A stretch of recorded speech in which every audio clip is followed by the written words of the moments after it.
Trump's victory isn't merely an electoral setback for the Washington establishment. It has been a psychological shock, and it's seen as an existential threat. Journalist Greenwald recently wrote in The Intercept that the American deep state of government agencies and military intelligence has, in effect, gone to war with Donald Trump, and the media and the Democratic Party, he says, have been happy to tag along with that. Mr. Greenwald joins us tonight from Rio de Janeiro.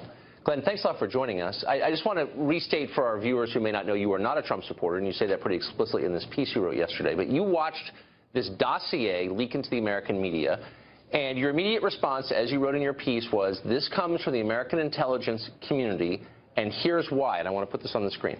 Their most valuable instrument is the U.S. media, much of which reflexively reveres, serves, believes, and sides with hidden intelligence officials. And Democrats, still reeling from their unexpected and traumatic election loss, as well as their systemic collapse of their party, seemingly divorced further and further from reason with each passing day, are willing, eager, to embrace any claim, cheer any tactic, aligned with any villain, regardless of how unsupported, tawdry, and damaging those behaviors might be. Boy, that is quite an indictment. I think it's warranted. I mean, you see Democrats at this point, even liberals, more or less openly calling for and cheering for the intervention of the CIA, the intelligence community, the overall deep state, hoping that because they failed to do so, that this unelected faction in Washington will undermine and subvert and destroy the legitimacy of Donald Trump's presidency before he's even inaugurated. And I think what you're seeing is actually quite dangerous. There really is, at this point, obvious open warfare between this unelected but very powerful faction that resides in Washington and sees presidents come and go on the one hand, and the person that the American democracy elected to be the president on the other, who's supposed to be its chief executive. And there's clearly extreme conflict and a lot of subversion taking place. So you write correctly, I think, that the CIA in particular was openly against Trump going back a full year. Why is that, do you think? Why did they oppose Trump?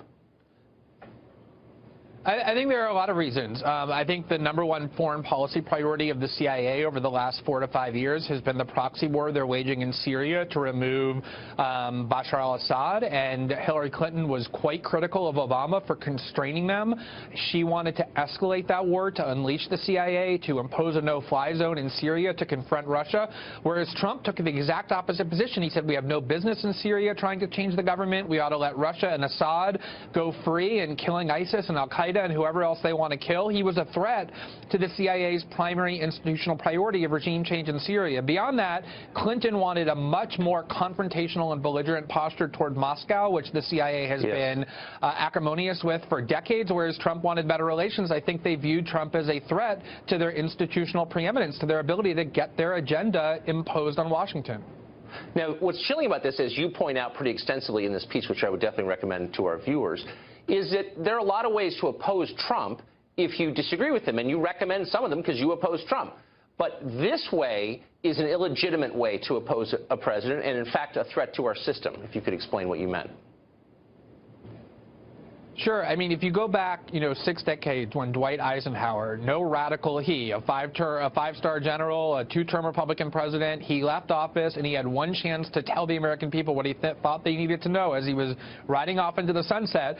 And he said the greatest danger we face as a democracy is this faction of military and industrial power, unelected, but permanently exerting power in Washington. And they're becoming more powerful than democratic leaders. It almost doesn't matter what choices we as American citizens make. And I think that actually in the election, what you saw was this kind of framework where there was a proxy war, where you had factions within the FBI very supportive of Donald Trump, undermining Hillary Clinton's candidacy in several different ways, and then you had the CIA itself very strongly behind Hillary Clinton. And I think it is quite dangerous if we start thinking about submitting to rule by these unelected, dark, deep state overlords. I think it's the antithesis of democracy. Yes, and it's also the story of the rest of the world, of many other countries. You live abroad, and you've seen it, I'm sure, in other places. This is the story of the Middle East, for example, where the real power resides in the military and the intelligence services. Yeah, I mean, there's, obviously the United States, part of its foreign policy for many decades has been whenever it dislikes a certain government, including an unelected one, is to empower the military, empower the intelligence agencies within that country to remove that government, impose their own policies. That is something that as Americans we all ought to be extremely worried about. And one of the reasons I'm so worried is because I do think there are things Donald Trump is going to do that are quite bad, and I want to see Democrats focus on those in a cogent, reasoned way and not cheer and root for the CIA to use their dirty tactics to undermine the president that just got elected. I think that's an entirely fair point. Finally, why is it that the press, which you would think, after all we've seen in the past couple of decades, if not generations, is so willing, indeed eager to believe whatever they are fed by anonymous intelligence sources? So I know it's an orthodox belief that the media in the United States and organs like the New York Times are liberal, and in a lot of ways they may be, but whenever it comes to national security issues, especially in the post-9/11 era, although before that too, you see this incredibly close relationship between the media and the intelligence agency. The New York Times had to apologize for laundering anonymous claims that helped sell the Iraq War during the Bush presidency. There's this almost fear, this institutional fear of challenging or questioning people who have medals on their chest, people who work in the CIA for fear of being unpatriotic or looking unpatriotic. And they also get a lot of benefits when they serve their agenda. They get scoops, they get secrets, they get access. And I think a lot of that is what you're seeing, on top of the fact that the media has been aligned against Trump and will side with anybody who wants to subvert him, including the CIA.